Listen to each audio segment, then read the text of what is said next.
ગિરનારની તળેટીમાં આયોજિત મહાશિવરાત્રિના મિની કુંભમાં એક વિવાદ સર્જાયો છે। સોશિયલ મીડિયામાં ઇન્ફ્લુએન્સર કીર્તિ પટેલ સાધ્વીનો વેશ ધારણ કરી પ્રતિબંધિત એવા મુરગી કુંડમાં સાધુ સંતો સાથે શાહી સ્નાન કરતા ધાર્મિક જગતમાં ખળબળાટ મચી ગયો છે।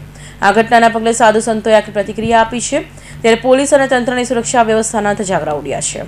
જૂનાગઢમાં રવેડી દરમિયાન કીર્તિ પટેલ આયોજનબદ્ધ રીતે સાધુનો વેશ ધારણ કર્યો હતો, જેની ભીડમાં તેની ઓળખી ન શકાય કલેક્ટર અને એસીપી જેવા ઉચ્ચ અધિકારીઓની હાજરી હોવા છતાં કીર્તિ પટેલે મૃંગી કુંડમાં ડૂબકી લગાવી હતી અને લગભગ 15 મિનિટ સુધી સ્નાન કર્યું હતું। તંત્રને ત્યારે ખ્યાલ આવ્યો જ્યારે વિવાદિત ઇન્ફ્લુએન્સરની ઓળખ થઈ, ત્યારબાદ મહિલા પોલીસે તેની કુંડમાંથી બહાર કાઢી હતી।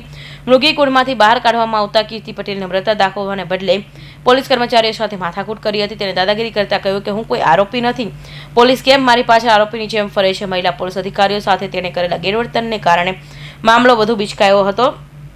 જૂનાગઢના મૃગી કુંડ સ્થાનના વિવાદ મામલે ધારાસભ્ય સંજય કોરડિયાનું નિવેદન સામે આવ્યું છે। તેમણે કહ્યું કે સાધુ સંતોની અને સનાતનની પરંપરા તૂટી છે અને પરંપરા તૂટી છે તો તેની સામે કાર્યવાહી થશે। જિલ્લા કલેક્ટર અને એસીપી તપાસ કરી રહ્યા છે, પરંપરા તોડનાર સામે કાર્યવાહી થશે।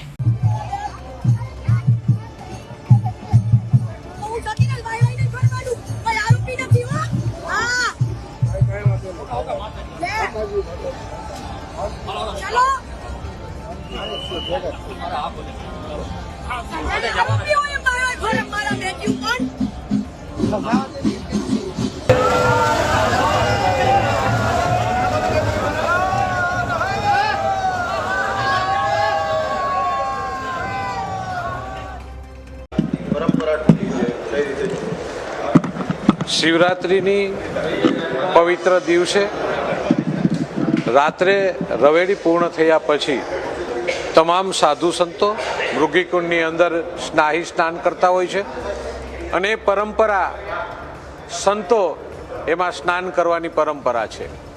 એટલે કાલે સાધુના સ્વરૂપમાં એના કપડાની અંદર જે રીતે બનાવ બન્યો છે એ બનાવ ગંભીર છે અને એની અંદર જે પણ જોગવાઈ મુજબ કાર્યવાહી કરવી જોઈએ એમના માટે તંત્રને કલેક્ટરશ્રી અને એસપીસીને કીધું છે કે એની તપાસ કરી અને યોગ્ય કાર્યવાહી કરવામાં આવે, કારણ કે આ સંતોનો મેળો છે, સંતોની પરંપરા છે, એટલે સંતની પરંપરા તૂટે નહીં।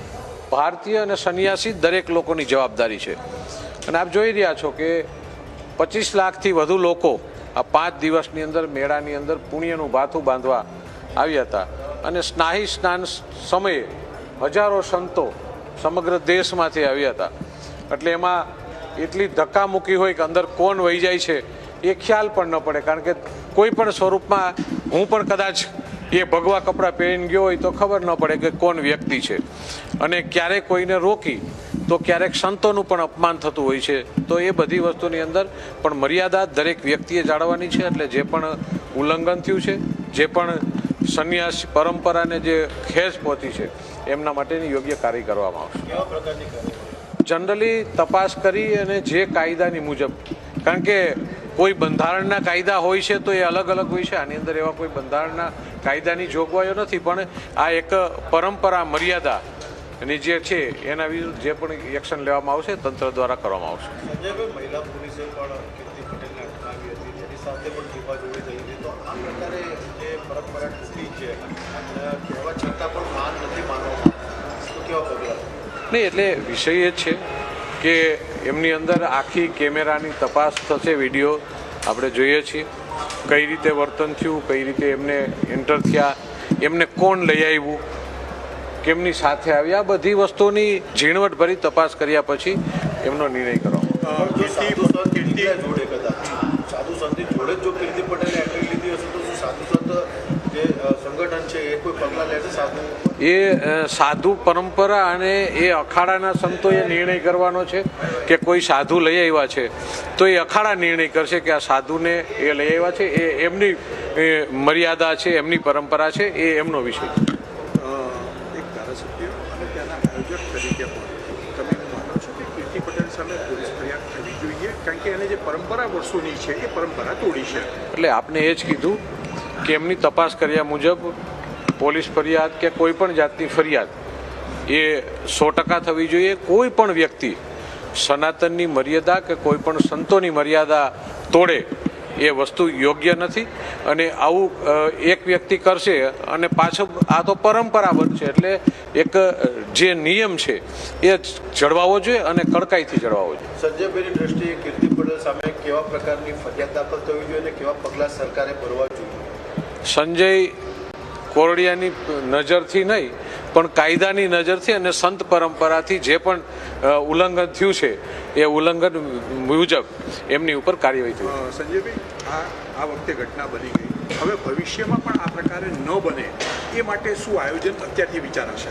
એટલે મેળા દરમિયાન આ ઘટના છે એવા ઘણા બનાવો બન્યા હોય છે કે કંઈક કરતા હોય તો એમાં કંઈક ખૂટતું હોય છે, તો એ આવતા વર્ષે વધારે એ બનાવ પહેલાં તો ન બને, પછી એને સારી રીતે કઈ રીતે આપણે લોકોને સગવડતા આપી શકીએ, દરેક મર્યાદા જળવાય.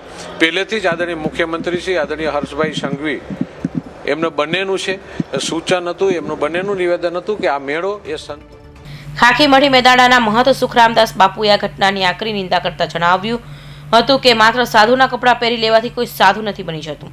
આ કૃત્ય દ્વારા મૃગીકુંડને અપવિત્ર કરવામાં આવ્યો છે અને સાધુઓને બદનામ કરવાનું કાવતરું ઘડાયું છે. તેમણે સરકાર અને તંત્રને કીર્તિ પટેલ વિરુદ્ધ કાયદેસરની કડક કાર્યવાહી કરવા અપીલ કરી છે. પ્રાંત અધિકારીએ સ્વીકાર્યું હતું કે ભવનાથ મેળામાં આવી ઘટના પ્રથમવાર બની છે. સાધુ સંતોની ભીડ વધુ હોવાથી પોલીસ ઓળખી ન શકી. હવે સાધુ સંતોના મંતવ્ય લીધા બાદ જ આગળની કાર્યવાહી કરાશે. કૌશિક પટેલનો રિપોર્ટ, INTV ન્યૂઝ, સુરત.